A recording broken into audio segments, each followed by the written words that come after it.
Fala pessoas, eu sou o Léo. Eu sou o Miguel. E esse é o canal Piuí. Durante muitos anos a Marvel navegou em águas claras, onde tudo que ela lançava era um sucesso. Até porque tinha todo esse planejamento da fase 3, que ia culminar em Ultimato. Então todos os filmes faziam parte desta grande máquina que era a Marvel. E essas engrenagens eram bem lucrativas. Mas tudo começou a mudar depois do lançamento de Ultimato. Meu dinheiro!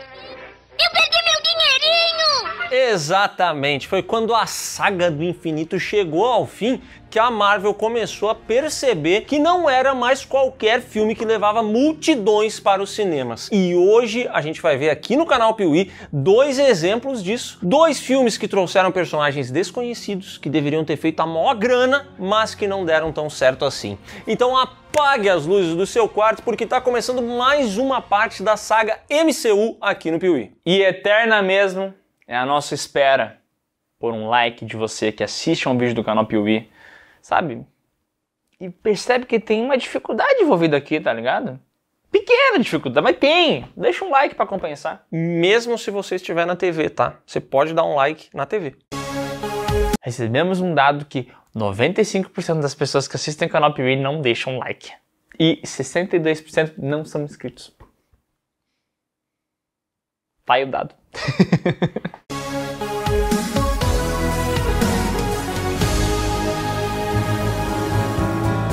Estamos chegando numa fase meio triste do MCU, onde esse universo foi acusado de fazer vários filmes enlatados, sempre iguais. E eles sabiam que enquanto não fosse feito algo diferente, nada mudaria. E a vida no mercado de trabalho é assim, você não arrisca, não se desenvolve e por consequência não existe mudança. E a Allura, que agora está completando 12 anos, defende desde o começo que você pode sim mudar, seja descobrindo novos conhecimentos ou até mudando de área. E é aquela história, né? A Allura está de aniversário, mas quem ganha presente é você. Até dia 23 de maio, a Allura liberou aqui no QR Code ou no link na descrição um descontaço de 20% de desconto na sua matrícula. Matrícula essa que te dá acesso a todos os cursos da plataforma. E se você selecionar o plano Ultra, ainda leva uma camiseta de presente. Mas atenção, tá? É só até o dia 23 de maio e você tem que aproveitar essa promoção porque aniversário é uma vez por ano só, né? Não deixa passar. Os Guardiões da Galáxia, Capitã Marvel, Homem de Ferro. Esses filmes provaram pra Marvel e pro mundo inteiro que dá pra pegar esses personagens não tão conhecidos assim, não é nenhum Batman da vida, um Homem-Aranha e tal, que todo mundo conhece. Dá pra pegar esses personagens e fazer filmes muito lucrativos. Como o dinheiro é bom, né? Foi justamente seguindo essa lógica e pensando no poder do mercado chinês, que é imenso, que a Marvel tomou uma decisão. Ela precisava trazer um herói asiático para o MCU. E a escolha para eles foi muito óbvia, Shang-Chi. Personagem esse que 99,9% da população brasileira jamais ouviu falar, mas que existe desde os anos 70 e que o próprio Stan Lee desejava muito ver sendo adaptado para o cinema ou para a TV. Inclusive ele desejava que o Brandon Lee fosse o Shang-Chi, entendeu? Até porque o Shang-Chi foi feito se baseando no pai de Brandon Lee, o Bruce Lee. Anos 70 tinha aqueles filmes do Operação Dragão, Missão Dragão, Dragão Vermelho, Rebelião Dragão. Vários filmes onde o Bruce Lee... Inventei esse, tá? Eu também inventei alguns. Tire meu nome dessa sua boca. Vários filmes onde o Bruce Lee metia a porrada, em geral filmes de artes marciais. Isso era muito popular no cinema e acabou influenciando os quadrinhos. Infelizmente, nenhum dos Lee conseguiu ver essa adaptação. Nem Stan Lee, nem Bruce Lee, nem Brandon Lee. Mas o Shang-Chi chegou, demorou, mas ele chegou aos cinemas com um filme cheio de pompa no MCU. Com o Simu Liu. Não, foi um Lee, mas foi um Liu, né? Lançado em 2021 com direção de Destin Daniel Cretton de O Castelo de Vidro e roteiro dele e também de Dave Callaham e Andrew Lahan, Shang-Chi, a Lenda dos 10 Anéis, começa nos mostrando os poderosos 10 Anéis. Foram encontrados pelo tal Mandarim, um cara que há muito tempo atrás queria atacar os Zaralhos, queria dominar as coisas, e aí quando ele encontrou esses 10 Anéis, que não são bem anéis, são braceletes, né? Ele começou a utilizá-los e assim ele conseguiu completar seu plano. Dominou muita coisa.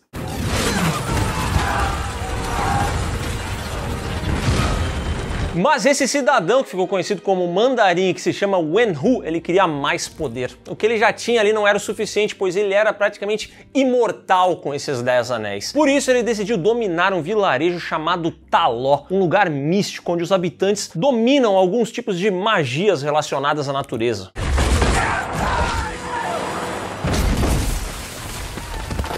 Chegando lá, ele é recebido pela jovem Ingli, que aos moldes de o tigre e o dragão começa ali com ele uma dança, né? Era pra ser uma batalha, pra evitar que ele entrasse em Ta Lo, mas eles acabam dançando e no meio dessa dança ritmada, o amor vem, entendeu? Aquele cheirinho de sexo. Que cheirinho de sexo, que cheirinho de sexo. Os dois se apaixonam, decidem fugir juntos dali. O Wen-Hu abandona os 10 anéis, o exército, ele vai viver uma vida de paz e a Yingli, por ter saído do seu vilarejo, acaba abrindo mão dos seus poderes. Os dois então se unem, têm 2 filhos juntos e vivem felizes para sempre. Só que não.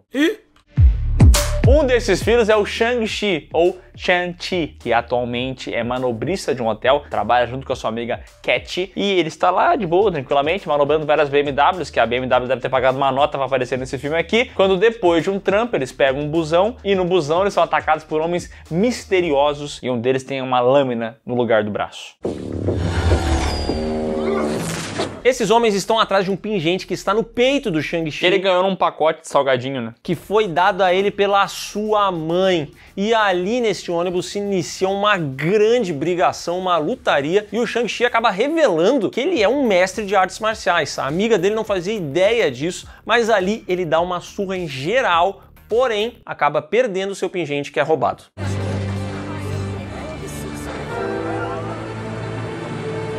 Esses homens foram atrás do nosso Shang-Chi, mas também foram atrás da irmã dele, a Shan-Ling, que tem outra parte do pingente. Tem que juntar os dois pra fazer sei lá o quê. E num flashback a gente descobre que o Shang-Chi tem um passado trágico e traumático. Isso porque a mãe dele foi atacada por homens misteriosos que mataram ela. Não sei como é que eles mataram ela, foi uma porrada mesmo? Dá a entender que sim, né? Aparentemente sim, foi espancamento. Chibata pra 10 caboclo, levou sozinho. O Wen-Hu, quando voltou do trabalho de busão, chegou lá e viu a mulher morta e pensou, caraca, né, eu tinha os anéis, né, dominei vários lugares, mas não fui capaz de botar um segurança ali pra proteger o local, né, e deixei minha mulher morrer de paulada, né, do quê? Espancamento. Ele fica puto, pega os anéis de volta e fala, eu vou me vingar de quem fez isso aí. E começa a treinar também o seu filho pra ser praticamente um assassino. E essa vingança começa e tudo mais, só que o Shang-Chi não quer ser esse cara, não quer ser essa arma do pai. Então ele se rebela e ó, vaza. Tchau, obrigado! E agora, no presente, Shang-Chi e sua amiga Cat, uma desocupada, resolvem que vão partir numa jornada pra encontrar a irmã dele. Não, Kit, você não... Você me explica no avião, Sean. O início desse filme tem algumas cenas bem interessantes visualmente, porque ele tem aquela batalha ali de Ta Lo, que lembra bastante o Tigre e o Dragão, e que é legal porque é diferente, a gente não viu algo assim no MCU ainda. Ele é meio uma briga, a dança, né? Fala, chato. Eita, como é chato. Mas é legal, entendeu? É bem coreografado, tem ainda a parte do ônibus, que muitas pessoas lembram, porque é uma cena de ação que não é tão cortada, né? Faz bastante uso de coreografia de artes marciais, então ele traz um certo frescor. O maluco é brabo. É verdade. Inclusive, eu acho que tem cenas ali bem feitas. Mas uma coisa dá pra perceber, esse filme foi feito ali no período da pandemia, né? E algumas soluções de CGI parecem não muito bem acabadas. Então você vai ver ali no meio daquela cidade, com aquele ônibus sendo cortado e tal, alguns bonecos de CGI, uns carros de CGI. E por enquanto não vai incomodar tanto assim, mas dá a entender que esse filme realmente não passou por aquele refinamento final, tá ligado? Mas, por enquanto, tá de boa. É um começo promissor, mas fica tranquilo que logo a gente vai cair do cavalo. Ixi. Os dois partem até a China e acabam encontrando a irmã do Shang-Chi, a Sha-Ling. Ela está numa espécie de clube da luta, entendeu? Então o Shang-Chi chega lá, tem uma porradaria rolando. Tem participação especial da Marvel, porque aparece o Wong e aparece o Abominável, aquele que lutou com o Hulk lá em Incrível Hulk de 2008. Legal! Que tal começar a controlar esses socos como praticamos? Ah, tá. Mas ali Shang-Chi é desafiado por ninguém mais, ninguém menos do que sua própria irmã. Ela nunca perdoou ele, porque no momento que ele fugiu, ele acabou deixando ela nas mãos do pai maluco, que aí começou a treinar a garota e, enfim, ela ficou abandonada lá. Então esses dois travam uma batalha ali, rola uma brigaria mais uma vez, com uma coreografia bem interessante até. Só que quando isso tudo acaba, eles vão botar a fofoca em dia. Quem é que chega ali? O pai dos dois, juntamente com o exército dos 10 Anéis. Eu disse aos meus homens que eles não conseguiriam matá-lo se tentassem. Que bom que eu estava certo. E aí é um pega pra capar, uma correria, um fugimento, uma brigação, uma lutaria, se balança em bambu, se balança na parte de fora do prédio, gente cai, a gente levanta. E a Cat sempre lá, né? A Cat tá sempre participando. Em vez dessa mulher se esconder pra não morrer, ela quer participar da briga, eu não entendo isso, cara.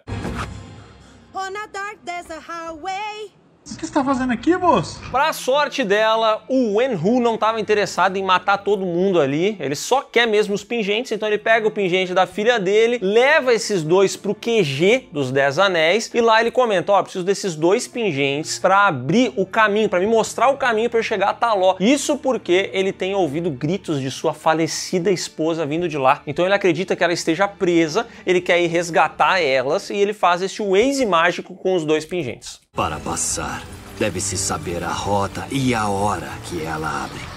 Apesar de não ser tão conhecido do público ocidental, o Tony Leung, que faz aí o Wen-Wu ou Mandarim, é um cara conhecido até, e ele fez filmes famosos como Amor à Flor da Pele e aquele Conflitos Internos que deu origem ao remake Infiltrados lá do Scorsese. Absolute Cinema. 2 bons filmes, tá? E já que a gente entrou no assunto elenco, esse filme aqui também tem a Awkwafina, que está em alta, ou estava em alta na época do lançamento do Shang-Chi. Ela costuma fazer esse personagem mais atrapalhado mesmo. Chata! Sempre com um tom de comédia. E aqui tá mais perdida que segue um tiroteio no filme, né? Nossa senhora, meu irmão, olha, se você gostou, que bom, sabe? Dá pra ver beleza nas coisas às vezes, eu não consegui ver beleza aqui. Eu me irritei muito com essa personagem, ela é muito suportável, o tempo inteiro ela tá fazendo piada e ela se mete nas coisas que ela não era pra se meter. E no dublado, quem faz a voz dela consegue deixar ela mais irritante ainda. Então é um personagem dificílimo de assistir. Eu acho que é inveja mesmo, cara. Bom, mas os irmãos acabam chegando até o conhecimento do Mandarim, e o Mandarim, o Wen-Hu, chega e fala, olha, vou abrir aqui o portal, ó, aqui tá o portal, vou partir pra achar a mãe de vocês não querem ir junto? E eles, não, pai, você tá maluco, a mãe já morreu, eu vi, a mãe morreu, inclusive o Shang-Chi fala isso, mas o Mandarim tá na noia, entendeu? Parece que cheirou cola, ele não consegue sair do objetivo dele. Vocês fazem alguma ideia de como isso aí... Ele então coloca os seus 2 filhos em um calabouço e vaza dali. E a gente vê que esses 2 aprisionados acabam encontrando um velho conhecido do MCU lá, ele mesmo, o Mandarim. Ou melhor, o Ben Kingsley, né, o ator que se passou pelo Mandarim lá no Homem de Ferro 3. É, ele faz uma ponta aqui, ele comenta que o verdadeiro Mandarim, quando descobriu que ele estava fazendo esse fingimento de Mandarim, ficou muito brabo, sequestrou ele e manteve ele ali preso. Sei lá por que também, mas ele tá ali junto com uma criatura mágica peluda que parece o Floquinho, naquele cachorro lá da Turma da Mônica. E o que tá acontecendo? O que são essas cenas? Pra quê? Vocês podem ver o Morris. Morris? Morris! Eu acho que esse aqui é um momento fanservice, é um momento de conectar as coisas, né? Porque já que falaram do Mandarim lá em Homem de Ferro 3, aí tinha que ter de novo aqui essa parada. Então eles pensaram, vamos fazer a conexão? Vamos. Trouxeram o Ben Kingsley, tem aqui o cara de que é esse cachorro que surgiu de Taló e por isso ele sabe o caminho até lá. E foi assim que eles acharam uma forma de conectar as coisas, entendeu? Mas olha, que bom, Léo, que bom ver que tu encontrou lógica nisso aqui e que tu se deleitou, aparentemente, né? Eu só tive dor. Eu assistindo isso aqui, eu olhava pro relógio, o que tá acontecendo? Mas é pra ser piada, é pra ser engraçado? Não entendi nada e tá aí, né? Como ele pode me conhecer? Ele disse que cresceu com a sua mãe, em Taló. Não tô entendendo. Então, assim como um cachorro que cheira cocaína num aeroporto, esse cachorro de Taló vai até Taló. E eles conseguem escapar daquele calabouço e tal. Mais uma perseguição de carro aqui e novamente a BMW injetando grana. Que beleza! Acho que gostei desse cara. Bom, fato é que rapidinho, com a ajuda do cachorro cara de c... eles chegam até Taló e encontram lá todas as criaturas místicas, tem a raposa do Naruto, tem o Pikachu, tem o Raichu, tem uma galera reunida lá e no meio desse vilarejo eles também encontram a sua tia, que explica que essas vozes que o Wen-Hu está ouvindo não é da mãe deles, é na verdade do habitante das trevas, um demônio que está aprisionado e que está tentando achar uma maneira de se libertar. Então ele está se passando passando pela mãe dos dois, pro Mandarim ir lá e deixar ele livre. O Mandarim viveu milhares de anos, dominou vários lugares, mostrou seu poder em cima de várias nações e agora caiu no conto. Ele tá sendo enganado pelo dragão do Pix. Ele não checou a informação e caiu de cabeça nessa. Eu cheguei a perder próximo de 300 mil reais. O povo ali de Taló e também a anciã tia do Shang-Chi, interpretada pela Michelle Yeoh, percebe que vai dar treta. Então ela fala assim, ó, vamos se preparar, vamos treinar, porque o teu pai é maluco, ele vai acabar libertando esse dragão, o demônio aí, e vai dar ruim, entendeu? Então começa o treinamento. E quem é que treina aqui nesse momento? Quem? Quem que tu acha que vai treinar? A Cat! É óbvio, né? Ela começa a treinar arco e flecha, porque ela tem que ser útil na trama. Agora faça o favor de ir para casa. E esse treinamento tem que ser express, tá? Porque logo na sequência, dia seguinte, já chega o Wen-Hu com os seus homens. E ali começa a batalha, né? Especialmente entre o Wen-Hu e seu filho Shang-Chi. Só que naquele momento a gente vê que o pai ainda tá muito acima, porque ele dá uma surra no moleque. E assim, eu achei que esse filme ia pender mais pro estilo artes marciais, no estilo Bruce Lee da coisa, entendeu? Com Kung Fu, realmente, mas aqui ele dá uma piração no final, né? O filme realmente vira batalha de poder, então eles praticamente são super-homens, assim, eles voam, eles pulam muito alto, eles têm super força, vira outra parada. Nessa brigação, o Wen-Hu joga o Shang-Chi no meio de um rio e vai até o portão sombrio, onde ele consegue libertar criaturas que se soltam e começam a matar todo mundo, seja quem é do exército dos 10 anéis ou não. E nesse momento aquela galera toda acaba tendo que se unir para acabar com essas criaturas. A gente tem que unir forças. E o Shang-Chi caiu na água, foi cair logo em cima do colo de um dragão branco maluco, que ia ajudar geral. O Chapolin Colorado! E o Wen-Hu finalmente consegue libertar o habitante das trevas, né? Sai lá um dragão muito feio, horroroso, caquético, podre. E o Mandarim finalmente percebe que fez bosta e resolve que vai se sacrificar para proteger o seu filho. Aí começa uma batalha gigantesca de dragão voando, um bichinho, um arco e flecha, espadada. E começa a ficar meio feio também, né? Começa a ficar com uma poeira na tela, uma neblina meio bizarra. Não sei o que tá acontecendo, parece que não renderizou direito. Para que tá feio, cara. Aqui esse filme aqui usa e abusa dos efeitos especiais, é criatura pra todo lado, é explosão, é dragão voador, é batalha de Kamehameha. É uma loucura esse final aqui, porque o Shang-Chi acaba pegando os 10 anéis que eram do seu pai, né? Ele assume esse poder pra poder enfrentar o habitante das trevas. Ele enfiou a mão no anel do pai, né? 10 vezes. O problema é que o habitante das trevas é brabo demais, então ele começa a matar até o dragão do bem, entendeu? Essa criatura, ela vai acabar com eles, mas é aí que vem a grande heroína desse filme, que é a Cat, porque ela tá assistindo tudo isso à distância. E lembra que ela fez 3 horas de aula de arco e flecha? Lembro. Pois bem, nesse momento ela pega uma flecha muito da braba e consegue acertar exatamente no ponto fraco do habitante das trevas. Isso é mentira, rapaz. Isso aí é fake news. E aí o Shang-Chi usa os anéis do pai dele para acabar com essa criatura. No final das contas, a Cat, que não tinha habilidade nenhuma em batalha, do nada ela aprendeu nesse intensivo que ela fez e ela salva o dia. E a gente olha até acha que é sacanagem, né? Acho que é piada, né? Não, o filme vai falar que não foi ela, vai virar a câmera, na verdade era o velhinho que acertou a flecha. Não, é ela mesmo. É ela mesmo, é muito broxante esse final e eu diria que esse filme aqui, ele começa de uma maneira que você pensa assim, caraca, eu vou ter uma experiência diferente aqui, entendeu? Ele vai ousar, mas no final das contas ele termina, cara, tem um aspecto tão artificial em tudo que tá em tela, sabe? Parece realmente que você tá quase jogando um game às vezes, porque ele não consegue mais te entregar aquelas coisas interessantes e ele abandona completamente as artes marciais, tá? Isso aí começou lá, o Stan Lee tinha o sonho de trazer o Brandon Lee, o personagem foi inspirado no Bruce Lee, mas chega uma hora que é briga de poder, e tem essa mulher aqui que tira uma flecha do nada e vence o vilão. Que isso? O Léo falou que é artificial, mas não é só na parte visual não, tá, amigo? Nas relações também, essa relação de pai, filho e irmã, superficial pra caramba, artificial, tu não acredita em momento algum. A amizade da Cat também com o Shang-Chi tu não compra, ela só fica fazendo piada, tu nem sabe por quê. Tudo nesse filme é fajuto.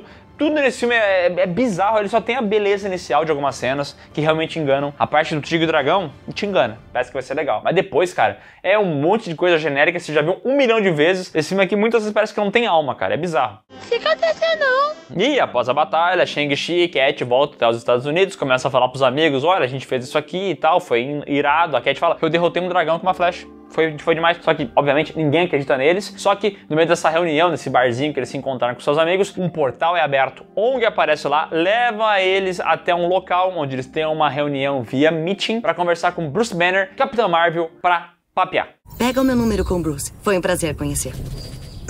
Eu não tenho o número dela. Em seguida, eles levam Ong pra uma noite de karaokê.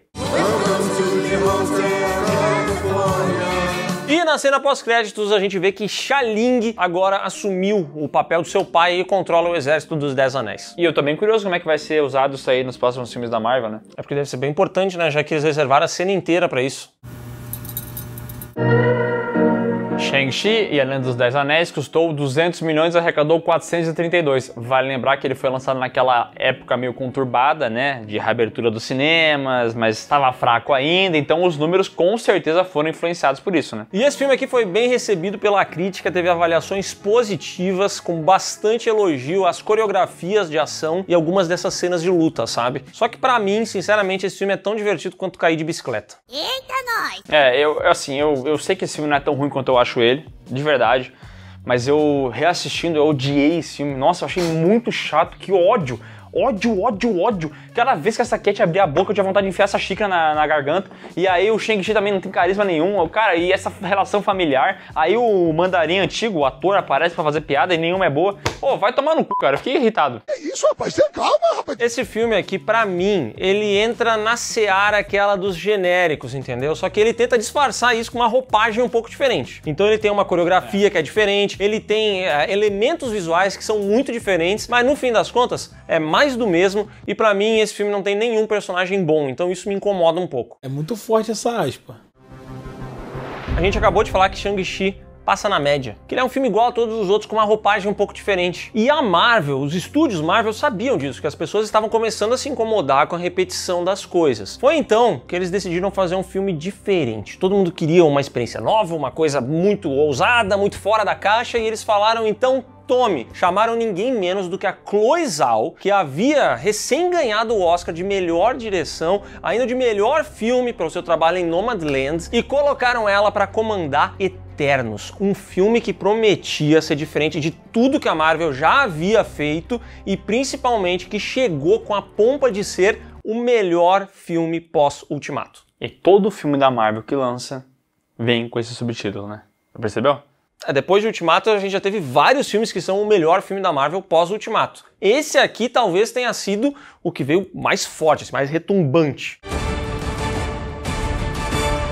Lançado em 2021 com direção de Chloe Zhao e roteiro dela e de Patrick Bullen, de Pedro o Coelho 2 e dos estreantes Ryan Firpo e Cass Firpo. Eternos abre com uma narração falando que no princípio existiam as criaturas conhecidas como Celestiais. E se você tá ligado nesse universo da Marvel, sabe que eles já apareceram antes, lá em Guardiões da Galáxia, né? Sou eu! Eles são seres gigantescos e poderosos, e o primeiro dos Celestiais foi Arishem, responsável aí por criar a vida no universo. Acontece que enquanto essa vida ia se desenvolvendo, surgiram os Deviantes, seres que andavam por aí devorando tudo. Bolsonaro quer comer meu... E para acabar com isso, foram criados os Eternos, criaturas humanoides extremamente poderosas que lutavam contra os Deviantes. E um desses grupos de Eternos foi enviado até a Terra. Ajak, que era a líder e que se comunica diretamente com o Arishem. Cersei, a feiticeira que vão tentar vender pra gente como protagonista.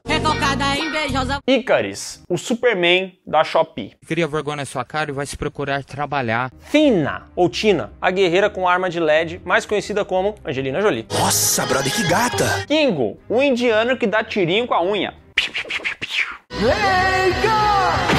Makari, aquela que é bem ligeirinha. Druig, o telepata. Controla a mente, manda os caras fazer coisa, tipo, busca um café pra mim. Duende, a anã ilusionista. E que queria ser adulta. Eu quero minha moeda. Fastos, o nerd inventor. E por fim, Gilgamesh, o cara que por um momento você achou que fosse o Wong, mas não é. Toma! E eu sei, você já esqueceu praticamente todos os nomes e é o que vai acontecer com um a cada um que assiste esse filme, tá? É bem normal tu esquecer os nomes, que é realmente difícil. É uma quantidade absurda de personagens e eu entendo, nos quadrinhos tem esse monte de personagem e tal, mas eu não entendo como é que os caras acharam que era prudente fazer um filme de origem desses personagens, apresentando todos eles no mesmo filme. Tipo, por quê? Pra que esse horror de gente na convenção, prefeito? Nos dias atuais, um deviante aparece pra Cersei, pro duende, e ela é obrigada, a Cersei, a revelar pro seu namoradinho, o Jon Snow, que ela tem os poderes, né? Porque ela tem que salvar a vida dele.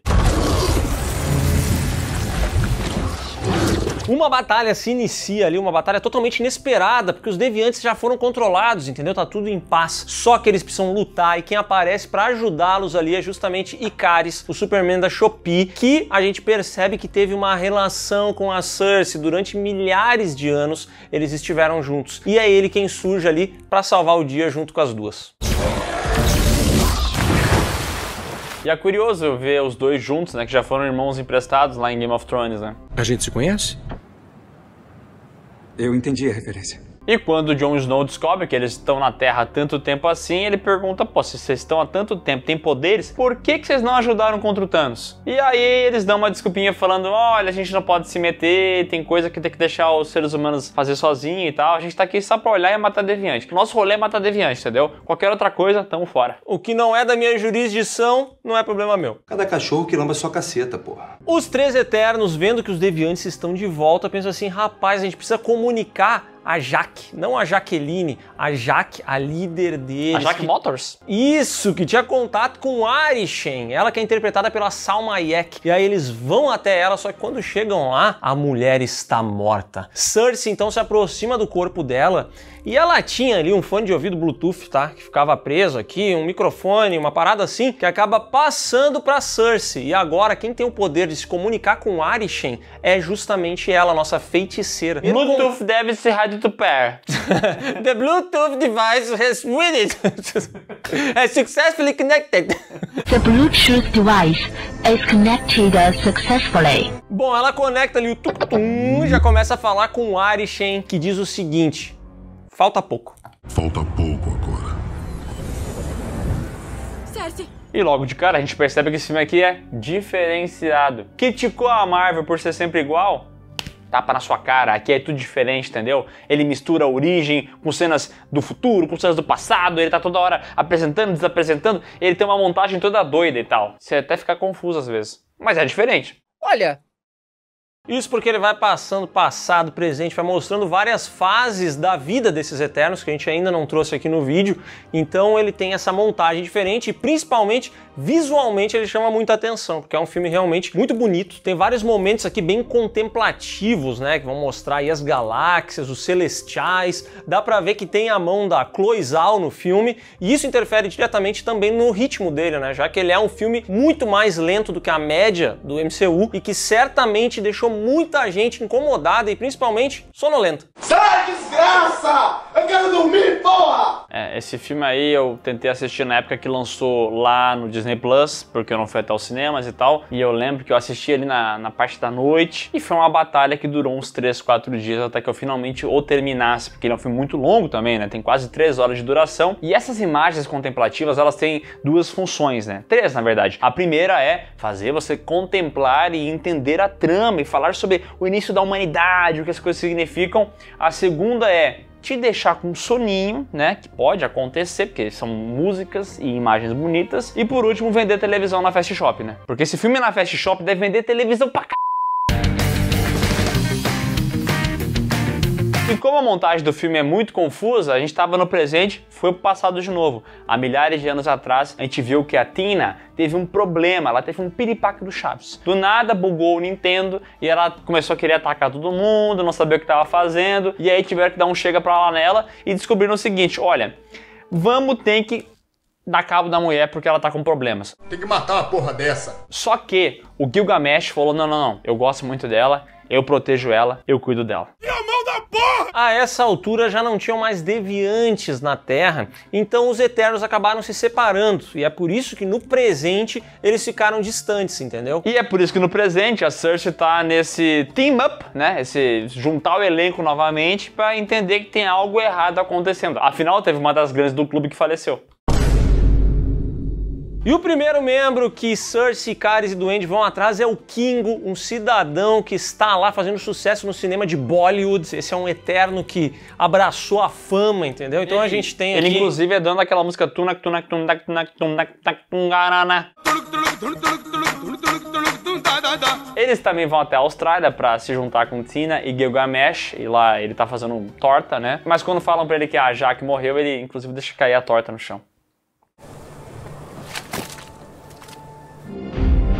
Tomando café sem torta, a nossa querida Cersei é convocada por Irishin e ele fala: minha querida, o nosso intuito nunca foi salvar a Terra. Era só proteger um pouquinho para alimentar um outro celestial que está no núcleo dela e que agora vai se levantar, se alimentar de tudo e todos e assim criar mais vida pelo universo. A Jaqen escolheu você para assumir o lugar dela. Não ouse falhar. E assim a Cersei descobre que eles não são exatamente os heróis que acreditavam, porque eles já fizeram isso várias vezes e depois eles são enviados para algum outro planeta, onde eles vão fazer isso de novo, vão ter suas memórias apagadas inicialmente, por isso eles não se lembram, entendeu? E eles vivem sendo essas criaturas que permitem que haja vida para que depois um celestial venha, acabe com essa vida e ele sim se torne um ser vivo. Inclusive, a doença da Tena lá, da personagem da Angelina Jolie, na verdade são as lembranças que ela fica tendo e que teoricamente teriam sido apagadas de outros momentos em que eles já fizeram isso. Tem que formatar ela, né?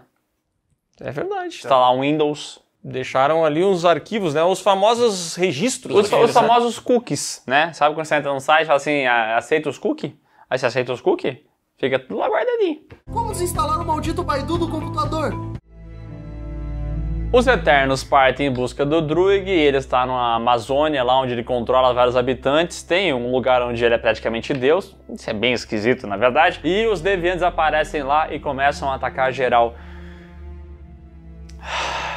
No meio desse ataque, Gilgamesh é atacado e morre.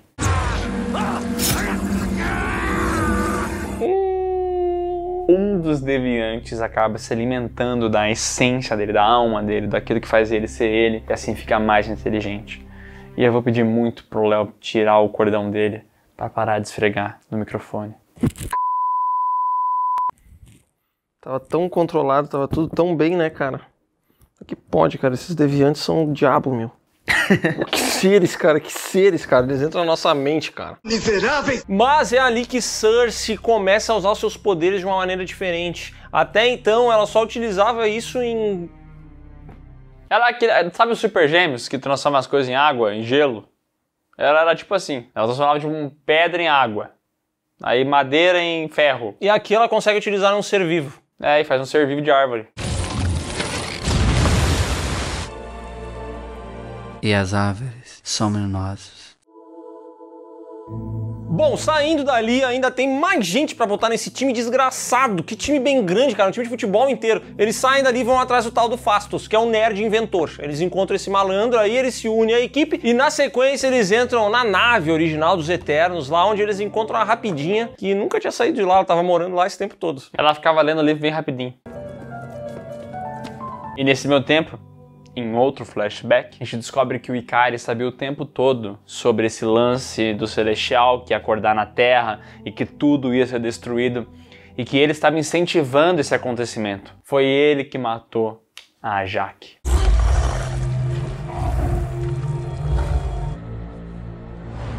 E nesse momento a Duende olha e fala assim, quer saber, eu vou me unir com esse cara. A Duende, ela tem um problemaço, porque ela tem inveja da Cersei. A Cersei, ela é alta e ela é bonita e ela tem um namorado. E a Duende é pequena, ela é vista sempre como uma criança e esse é um negócio que frustra muito, entendeu? Ela queria ser adulta, ela queria poder viver as coisas que eles vivem, mas ela nunca pode. Então ela decide que vai se unir com ele porque sim. Sabe que não é realmente Peter Pan, não sabe? Eu acho isso tão idiota, porque não são pessoas de verdade, não são seres humanos, sabe? Homo sapiens. Eles são eternos, criaturas engenhadas que viveram milhares de anos. Jura que a Duende, que viveu 7.000 anos, ainda ia se encarar como criança? Mesmo que ela tenha a parte visual de uma criança, por que ela ia achar que era criança ainda? Tenta namorar com alguém com cara de criança. Não sei explicar. Os Eternos são esses seres ancestrais que estão aí há milhares de anos e aparentemente não aprenderam nada. E além de ser, né, essa raça muito antiga, eles também são uma das mais chatas, tá? Porque que filme chato! Meu Deus do céu, que filme insuportável! Esse filme tem 2 horas e 40, mas isso é o que eles dizem pra você. Na verdade, esse filme tem 12 horas e 40. É por isso que ele não termina nunca. Nunca, nunca, nunca. O filme não anda, não acontece nada. Quando parece que ele vai engrenar, vem alguma subtrama, tipo essa da Duende, que é completamente perdida. Esse filme, pra mim, tem muita impressão da Chloe Zhao, que dirigiu um dos filmes mais chatos que já venceu o Oscar na história, que é Nomadland. Filmaço que não existe uma pessoa no planeta Terra que goste. Essa aspa é muito forte. É muito difícil de você rebater uma aspa dessa.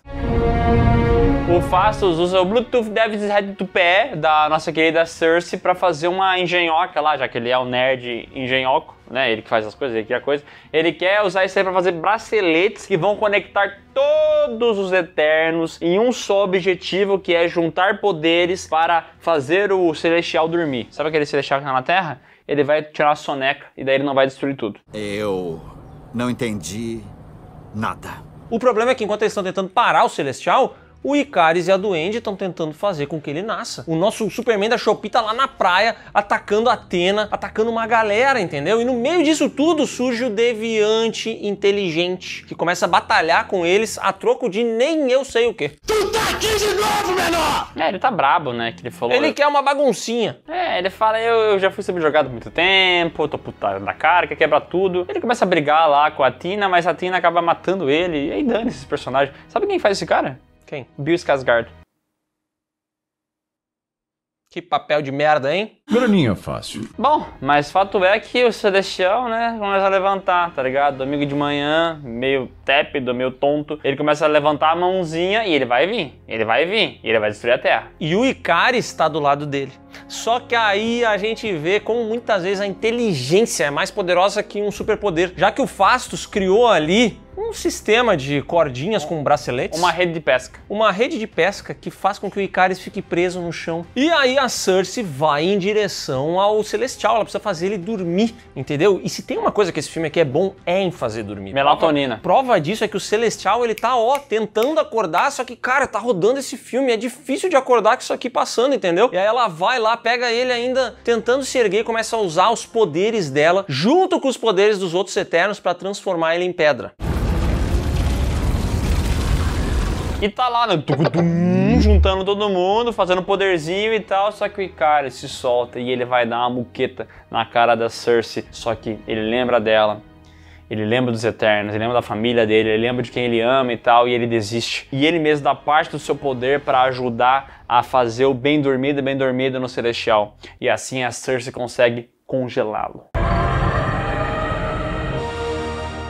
Essa é uma das viradas de personagens mais estúpidas que tem em toda essa franquia. E olha que tem muita virada estúpida aqui, tá? Mas esse daí é o Celestial, o Eterno, que vive há 5.000 anos. Não aprendeu porra nenhuma em 5.000 anos. Um baita de um burro, um idiota. E aqui, em questão de 10 minutos, ele muda todas as convicções que ele teve nos últimos, sei lá eu quantos mil anos que ele tava fazendo esse trabalho sujo, entendeu? Aqui ele decide que não. Quer saber, agora que eu olhei melhor pra cara dessa menina aqui, é verdade. Eu acho que eu vou ficar do lado dela. Então vamos ajudar. Mas uma coisa que a gente tem que falar aqui é que tem uma cena muito memorável dessa batalha, que é quando a Makkari começa a correr bem rapidinho e vai parar o Ikaris e tal. As pessoas sempre lembram dessa cena, porque ela de fato é uma coreografia legal, é bonita, mas é só isso que esse filme tem, né? Esses momentos bonitos e tal. Não precisava. Depois disso, o Ikaris se joga no sol, né? Porque ele é Ícaro, né?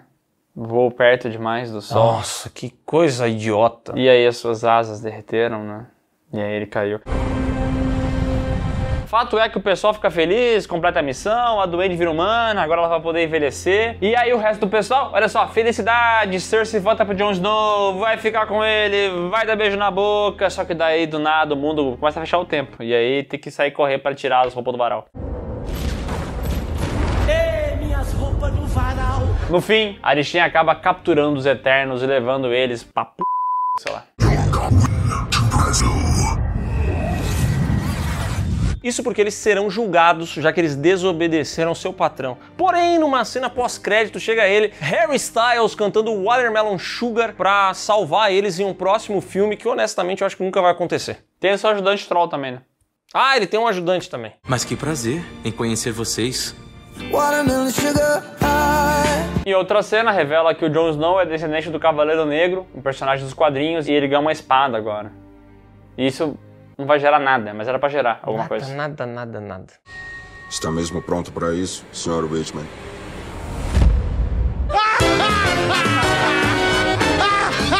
Eu vou embora! Eternos custou 200 milhões, faturou 402, sofreu dos mesmos males de Shang-Chi, mas isso aqui foi mais criticado, né? Porque muitas pessoas consideraram ele muito lento, enrolado, com uma estrutura narrativa meio tonta, né? Porque fica misturando passado e presente de uma forma meio desordenada, né? Eu não sei, porque não tem uma coesão. Não é tipo os capítulos de Pulp Fiction que fazem sentido. Não, aqui é meio que solto, assim, parece que só quiseram espalhar. Ninguém entende a minha arte. Mal montado, chato pra boné, só tem personagem bosta. Eu acho esse filme aqui um lixo, tá? Esse filme aqui me causa raiva, 2 horas e 40, chatíssimo. Cara, tem muita gente que acha que esse aqui é um filme cult dentro do MCU. Eu acho ele um filme podre dentro do MCU, tá? Não sei, esse filme aqui... Eu odeio esse Nota filme. com o coração. Com o coração? Coração é um 0, cara. Tá louco? Assisti essas 2 horas e 40 na minha casa. Parece que o filme não passa. Em quantas parcelas tu assistiu essa porcaria aqui? A primeira vez que eu vi foi em 4 e a segunda vez que eu vi foi em 4. Esse filme é chatíssimo, cara. É difícil de se manter acordado durante ele, a história não engaja, os personagens não são bons. Pra mim, todos eles não condizem com o que realmente são. Acho que criaturas que vivem aí há 5.000 anos não podem ser tão estúpidas assim, não pode ficar mudando de ideia de uma hora pra outra, a troco de nada, sem dar uma justificativa válida. Acho esse daqui um filme ruim, que pra mim realmente só tem imagens bonitas e nada mais. Eu não consigo ver outra qualidade nesse filme sem ser a fotografia dele e algumas cenas bonitas. E sabe o que é doido? Que depois desse filme aqui, veio meio que o oposto dele. O pessoal pensou assim, cara, quer saber? Já que essa ideia mais original, mais cabeça não deu certo, então vamos ir pro outro extremo. E no próximo vídeo dessa saga a gente vai falar sobre Homem-Aranha sem volta pra casa. E aí é o Peter do outro multiverso. Aí a nerdaiada ficou doida. Então é isso, pessoal. Se você gostou desse vídeo, dá um like aqui embaixo, se inscreve no canal, marca o sininho, comenta. Você gosta de Eternos? Você gosta de Shang-Chi? Comenta, quero saber a sua opinião. E se você não é um picolé de chuchu que nem esses 2 filmes aqui, corre nos links que estão aqui na descrição, que vão levar você para as nossas redes sociais, para as lives do Miguel e para o PeeWeeCast, podcast do canal Piuí, que teve um episódio recente falando sobre o futuro do MCU. Mais um.